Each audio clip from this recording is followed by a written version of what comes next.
라스트 트럼프 이후의 대한민국.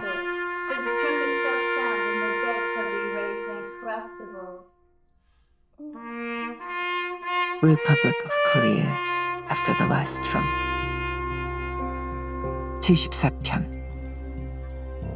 이야기가 조금 샜습니다만 우리는 즉 대한민국이라는 테두리 안에 삶을 꾸려나가고 있는 우리는 무엇을 하면서 미래로 이동해야 할까요?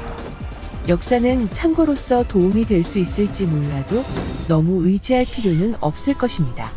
많은 현대 역사학자가 피력하는 의견입니다만 역사는 사실의 일련의 흐름이 아니고 당대 권력층과 밀접한 관련성이 있습니다. 이런 맥락의 극단적인 표현이 역사는 승자가 쓰는 것이라는 겁니다. 특히 고대 중세기 역사는 왜곡된 곳이 많을 것입니다. 아니, 객관적인 기록이 없으니 왜곡된 것인지 사실인지 확인 불가능한 경우가 많습니다. 역사이란 사회과학이라 보기보다는 정치 문학으로 표현하는 것이 보다 정확할 것입니다. 대략 어떤 나라도 무슨 계기가 있어서 과거 스토리를 문집으로 정리하게 되는데 당시 사용되는 언어가 고대 한자 또는 라틴어 등 고문 또는 사어이라 이런 고대 정사 문집이 여러 형태로 당대 정치학적으로 해석되면서 소위 통설이 형성됩니다. 어떻게 보면 역사는 종교하고 비슷한 점을 가지고 있습니다. 유대인 역사는 어느 정도 구약 성서의 색깔 렌즈로 왜곡됐는지 서양사는 얼마만큼 그리스도교와 분리 불가할 만큼 엉켜 있는지 의문점을 던지게 됩니다.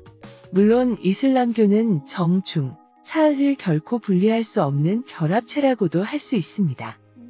다시 한번 묻겠습니다. 우리는 어떻습니까?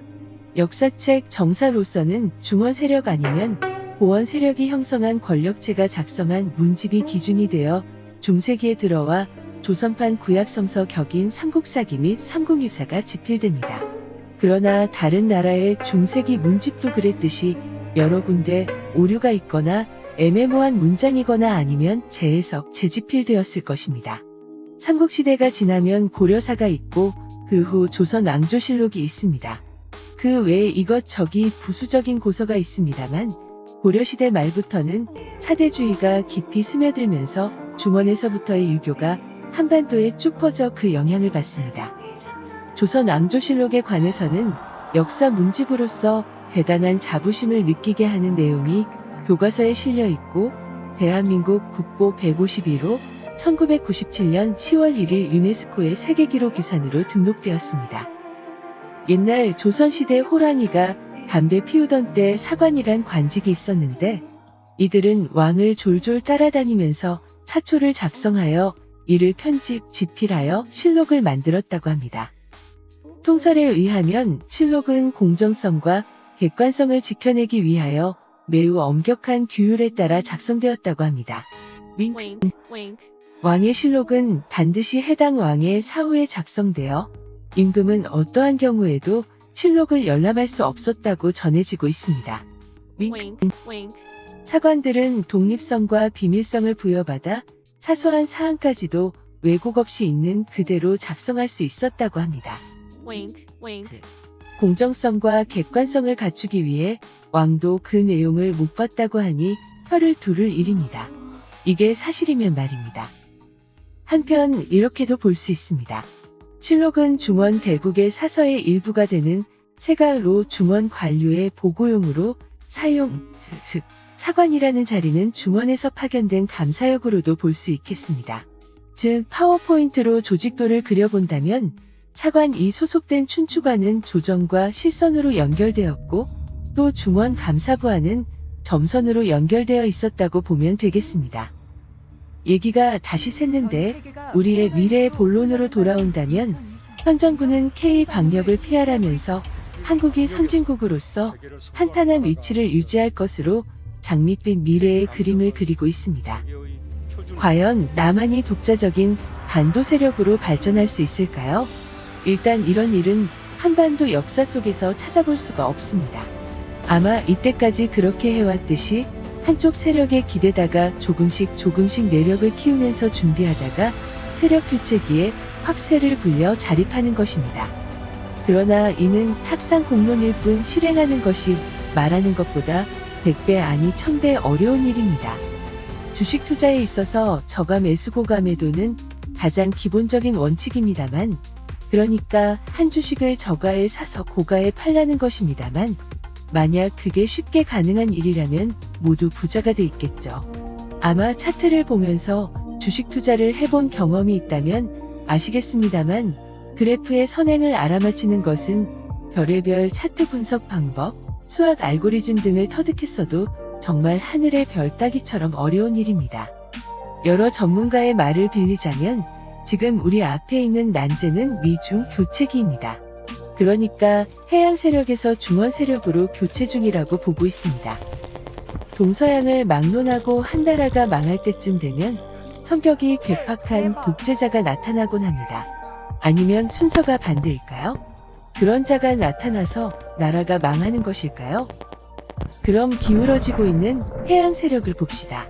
미국은 트럼프, 일본은 레이와의 아베, 떠오르는 중원 세력에는 시진핑. 중화인민공화국이라는 공산국가가 중원을 차지하고 있습니다만, 말만 공산국가일 뿐 족벌 자본주의 독재국가입니다. 지금 남한은 두 고래 싸움에 새우등 터지는 꼴이 되어버렸습니다. 교역, 양, 거리상 중국하고 가까운데 지정학상 미국 쪽에 속해 있습니다. 앞에서 언급되었듯이 남한은 미군의 포워드 베이스로 사용되고 있는데 나가라고 해도 나가지 않을 것이고 역으로 방어부담금을 미국 쪽에 지불하고 있는 꼴입니다. 이쪽 회계 처리가 워낙 복잡해서 돈이 어디서 흘러 어디에 사용되는지 불명확한 상태입니다만 일단 언론에는 몇 조 단위라고 알려져 있습니다. 아마 알려지지 않았었을 뿐 과거에도 외국 군대가 한반도에 주둔했었을 때도 적군이든 아군이든 어떤 형태로든 국민의 돈을 뜯어갔을 것입니다. 하여튼 전투기, 미사일, 레아다, 암호기술 등 주요 무기기술이 미국이 독점하고 있는 상태이라 미국 국방체계에서 마음대로 빠질 수도 없는 게 우리가 놓인 실상입니다. 막말로 빼도 박을 수도 없는 상태입니다. 그렇다고 해서 우리가 중공 쪽을 짝사랑한다고 해서 중공이 얼씨구나 하고 받아주지 않을 것입니다. 북한하고 벌써 오랫동안 연애를 하고 있기 때문입니다. 미-중 교체기가 본격적으로 진행되면 남한은 군사적, 경제적 등 여러 면에서 어려움에 닥칠 것입니다. 남한 경제 구조상 수출이 경제의 주동력인데 미국 경기가 하향 조정되면 내국 경제가 어려워지고 미국 군사력도 극동화에서 빠지면 남한의 안보 상황도 극도로 악화될 것으로 보입니다. 어려울 때는 친구를 찾게 되는데 주위를 보면 러시아, 일본 그리고 북한밖에 없습니다. 차례로 한번 선을 봐보죠. 글쎄요, 어떻게 보면 러시아는 서방계 칭기즈칸의 후예 집단으로 고원 세력으로 볼 수 있는데 이 나라도 미국과 마찬가지로 쇠락하는 곳으로 일단분 열 조짐이 보입니다. 워낙 넓고 다양한 민족을 포함하고 있는 연방국가이고 민주적으로 합친 곳이 아니고 공산정권의 잔해의 힘으로 억눌린 소수민족들이 못해 러시아 밑으로 모인 곳입니다. 더 나아가 청나라가 쇠락할 때 베이징 조약에 의해 처음부터 빼앗은 외만주 지역을 다시 돌려줄 상황이 될지도 모르겠습니다. 러시아의 간섭으로 중국으로부터 독립하게 된 몽골국도 확장세에 있는 중공에 재흡수될 수 있을지 모르겠습니다. 결론은 동시에 몰락하고 있는 러시아 친구에게 돈 꾸어달라고 하는 것도 무리일 것입니다. 자, 일본은 어떻습니까? 일본 얘기만 나오면 알레르기 반응을 보이는 분들이 꽤 있습니다. 앞에서 언급됐듯이 한반도에서는 토종 반도 세력이 하드코어로 결집을 못 잡고 분열된 상태입니다. 소위 친일파와 반일파로 크게 나누어진 양상을 보입니다. 아마 친일파는 과거는 싹 잊고 일본하고 친하게 지내도 괜찮지 않을까 하고 생각할지도 모르겠습니다. 그러나 반일파는 일본 쪽이 전범에 대해 싹싹 빌고 그에 상응하는 보상을 한 후 일본하고 친해질 수 있다고 생각하는 분들도 꽤 있을 것입니다. 자, 그럼 북한은 어떨까요? 동포이니까 같은 민족이니까 같은 말을 쓰니까 하면서 북한을 우리라는 테두리 안에 넣어 북한하고 친하게 지내려고 하는 분들도 꽤 있습니다.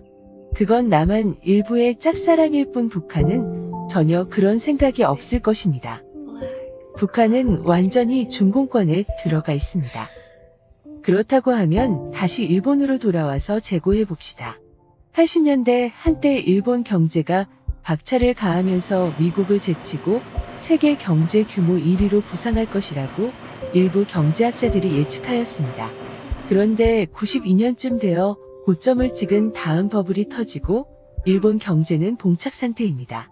꿈틀이기도 하는 듯 했으나 실질적으로 보면 조금씩 쪼그라드는 모양입니다.